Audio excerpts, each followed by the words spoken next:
Deron Williams was regarded as one of the best guards from the mid-2000s to the early 2010s. He was an elite scorer and playmaker with supreme handles and strength that allowed him to do whatever he wanted. However, behind this facade of greatness was his tense rivalry with legendary Utah Jazz coach Jerry Sloan. Williams reflected on the genesis of this feud and pointed out the particular instance that triggered him to take things personally against Sloan.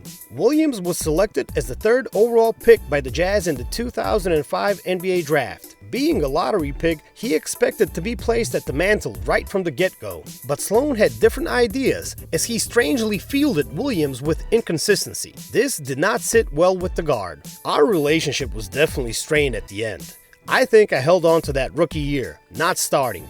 How he didn't really play me and would play me a couple of minutes here. I think I took that personally for a while when I was younger and kind of held that grudge. So I think that affected me a little bit. Williams said per All the Smoke. Williams played 80 games in his rookie year. He was part of the starting lineup 47 times. Data reveals that though he averaged 28.8 minutes per game, there were games where he played anywhere between 9 to 17 minutes. This might have been confusing for Williams, who believed the Jazz picked him up to become the team's franchise guy. During his 5.5-year stint with the Jazz, the team made it to the playoffs 4 times. 2007 was their best year as they made it all the way to the Western Conference Finals. Behind this success, Williams' relationship with Sloan was becoming worse. Reports revealed that the young guard was calling his own plays. This sounds trivial but was a big issue to an old-school coach like Sloan. Not even the legendary John Stockton called his own plays. He always looked to Sloan for the next play call.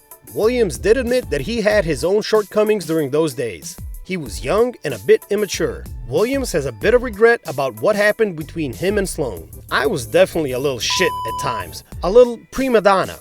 I knew how Coach Sloan was, and I think I kind of would poke the bear just to see his reactions too. It was kind of like a little back and forth thing, shit that I definitely wouldn't do now, knowing what I know now. But I always respected Coach Sloan. I learned a lot from him. My best years were definitely in Utah. I got a lot of love and respect for him as a coach and as a person, Williams said.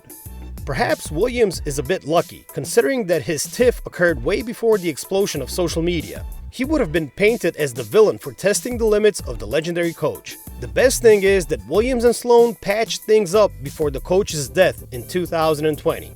Sloan was inducted to the Naismith Memorial Basketball Hall of Fame with Michael Jordan, David Robinson, and John Stockton in 2009. He is one of the most successful coaches in NBA history with more than 1,000 victories. In 18 of his total of 23 years, he led Utah to the playoffs.